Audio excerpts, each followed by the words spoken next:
cumple un mes de que el presidente Andrés Manuel López Obrador dijera por primera vez que México había podido domar la epidemia del COVID-19. Aquel domingo 26 de abril, la Secretaría de Salud reportó 14,677 casos de contagio por el nuevo coronavirus y 1,351 fallecimientos. Anoche se informó que eran 71,105 los contagios y 7,633 las muertes. Ayer el presidente dijo en su conferencia que ya vamos de salida y hoy, hace un rato, y lo escucharemos un poco más adelante, dijo que pues insistió en que se había domado la pandemia. Tengo en la línea telefónica para hablar de este tema a la doctora Lorian Jiménez Faibi, jefa del Laboratorio de Genética Molecular de la UNAM. Doctora, gracias por estar nuevamente con nosotros en el programa. ¿Qué tal, Pascal? Muy buenos días. Un placer estar en tu programa nuevamente. Pues tengo que hacerle la pregunta, porque creo que de esto hemos platicado antes, pero bueno, como el gobierno insiste en que ya vamos de salida, ya se domó la pandemia, se lo pregunto, ¿es así? No, definitivamente no. Se puede... La situación es, o sea, se sabe que no se ha domado, eso es seguro. Lo que no sabemos es en qué momento estamos de la curva epidémica.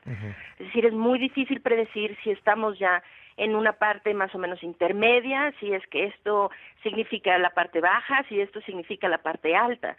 Lo que es absolutamente cierto es que no existe un solo modelo matemático, predictivo, estadístico, epidemiológico de ninguna fuente, a excepción de las fuentes oficiales, que pueda asegurar que estamos ni siquiera llegando a la fase de estabilización alta, es decir, a la meseta del pico, ¿no? Ni siquiera esa fase, mucho menos que estemos en declinación. Los números son clarísimos en este sentido. Los números de casos diarios, de muertes diarias, incluso sabiendo que están subestimados, importantemente subestimados, los números están ascendiendo a un ritmo muy constante y acelerado todos los días. Entonces, esto de que domamos, además el término es un poco extraño, pero pues no, la curva no se está aplanando ni hemos llegado a una fase de estabilización siquiera, no. Ahora, dado que el próximo lunes comienza la desescalada del confinamiento, ¿podemos saber que es una buena idea esto, que la gente no lo leerá pues como una suerte de invitación de regresar a lo que había antes? Eso es lo que me temo. Eso es lo que muchos estamos temiendo que ocurra. Es la misma situación de las declaraciones ambiguas, ¿no? Cuando era que el cubrebocas no, bueno, la gente entendió que no, y ahora, aunque el doctor López-Gatell se ponga un cubrebocas, es muy difícil convencer a la gente de hacerlo. Bueno, volver a las actividades sociales, económicas y demás, sin tener ningún indicio de que estemos siquiera llegando al punto alto de nuestra curva epidémica. ¿Cuál es la razón puede por ser la un que problema no, muy grave? me decía usted hace un momento, no hay modelos matemáticos que digan en qué punto de la curva vamos? ¿Cuál es la razón por la que no sabemos esto? Bueno, la razón es porque es muy difícil predecir lo que está sucediendo cuando no se toman medidas de contención. Las curvas epidémicas y este comportamiento que tiene la curva en este tipo de epidemias, ¿sí? Tienen este comportamiento porque se toman medidas en algún punto. Entonces, lo que hemos visto, las predicciones se hacen en base, pues, a los números que se tienen y a las experiencias que ya se conocen.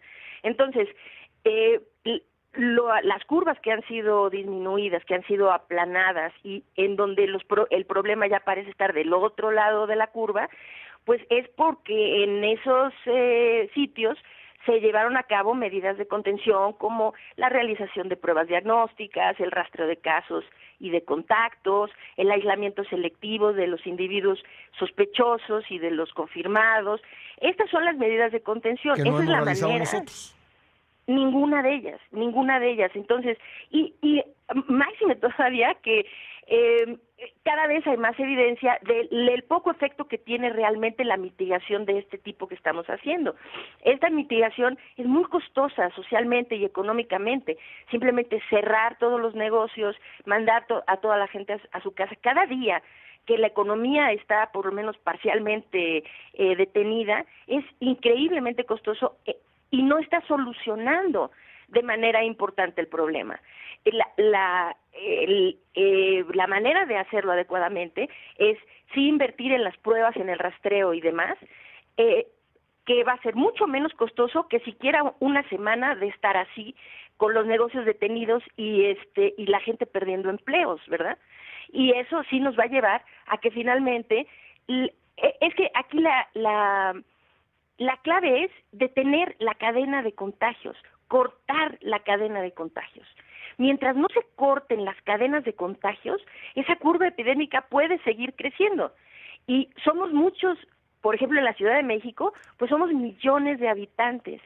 Entonces, pensar que de alguna manera esto mágicamente o espontáneamente va a ceder cuando no se hace nada para que ceda, pues entonces es imposible predecirlo así, porque vamos a hacer, creo que a largo plazo nos vamos a convertir en una suerte de caso de estudio de qué pasó con la curva epidémica de COVID en un lugar en donde no se actuó. Tengo que Entonces, dejarlo como ahí. que nadie tiene esta idea.